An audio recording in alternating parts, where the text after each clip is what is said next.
Hey guys, this is Steve Lewis, also FOMONOMO on Telegram, and also the creator of the happyprofits.com, where you're trying to get the right place to learn how to trade the right trade.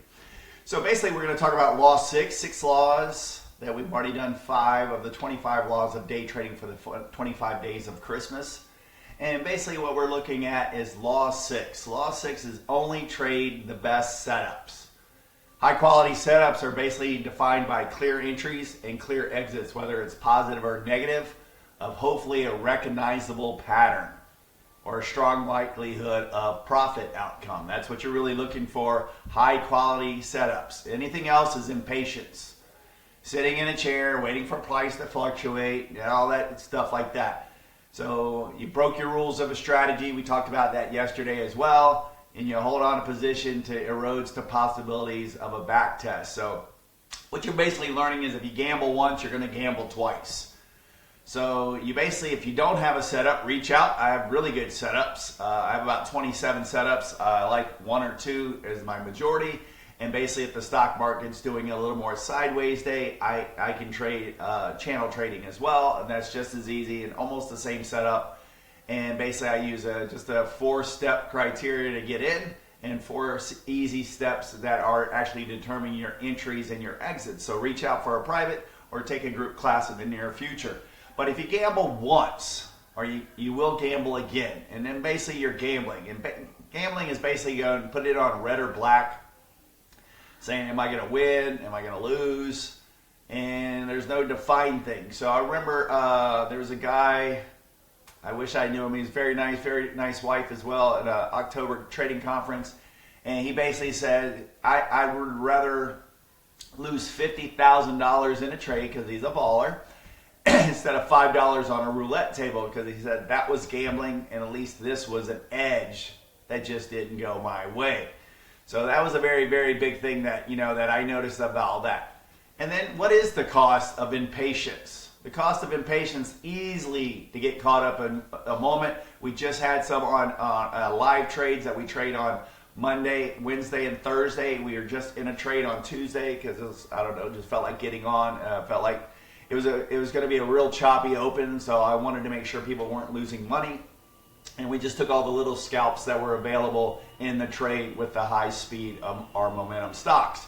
And basically what it is like you can get excited about one candle, but you really want, I'll actually even like the stock to break a price, grab a price, go a price. Because if it almost touches that price from the bottom side, it's just testing.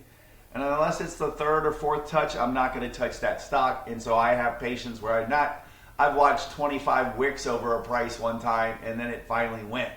And I just don't like to live a drawdown into my take profit, or my stop loss, my apologies, before it breaks out. I don't like drawdown, so I'll miss a couple trades. I don't really care. I just like my trade that's set up. One of my favorite is Shallow W. It's one of my best. I love Charlie Moon for that, so I appreciate him. And then me just diagnosing it with my 3 indicators that I use very often. And then you can also trade with alerts. There's a lot of stuff that if you don't see your stock, that's actually one of my steps, is when you first see a maneuver, you set an alert at that maneuver price or a little bit below the maneuver price, so you actually have time to get in.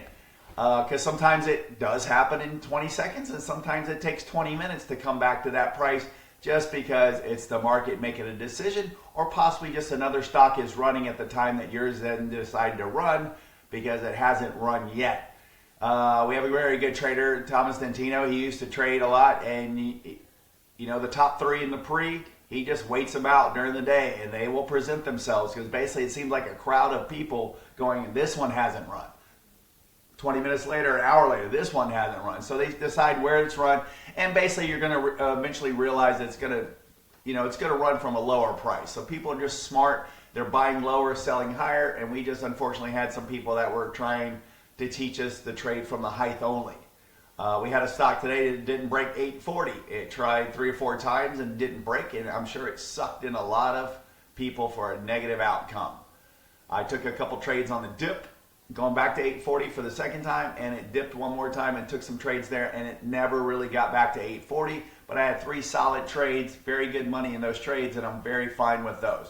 But so trading with alerts, that's very important. Put some alerts at your key areas where you think you need to be getting in a trade, or a little bit lower than that, so you're at least getting a little pre-warning so you can double check your hypothesis, maybe from 10 minutes ago, maybe from an hour ago. And then just gain an edge. So by selecting only the best setups is basically the edge of a trader. So I have some setups. I like 3 criteria to be met before I do it, not just one. One can lie to you, 2 can lie to you, but 3 people probably aren't going to lie to you about anything in your life. So if they're that, maybe there's conspiracy, but otherwise it's a lot of more confluence. And confluence is basically a lot of ideas put together to go. But don't overthink. I keep it very simple. You might think it's over complex with 3, and then there's just a 4 simple step process to get in, and where you're defined going to get in and out of a trade. And if it goes more, it goes more. You can slide a stop loss if that's your technique. But mine are very clear to target 1s and target 2s. But target 1s hit a lot more, and that's Fibonacci. I'll go at that later. But gaining an edge is really the key. And just getting and deciphering that market's language. If you ultimately miss the move, you miss the move and wait for the next move. A move is when a stock kind of breaks out of maneuver and people get excited, and that's the FOMO, and it comes back down. They're like, but I took the trade. No, I took the trade, usually if I'm announcing it. So in our chat room, I try to show you before the move, then take the move and take a picture of this, put it in the room, take a picture of that, and prove that I did it. I've been doing that for a good year and a half. So, and for yourself, I would suggest you doing that as well, because that's going to make you feel a little more comfortable of actually saying, I see what I see.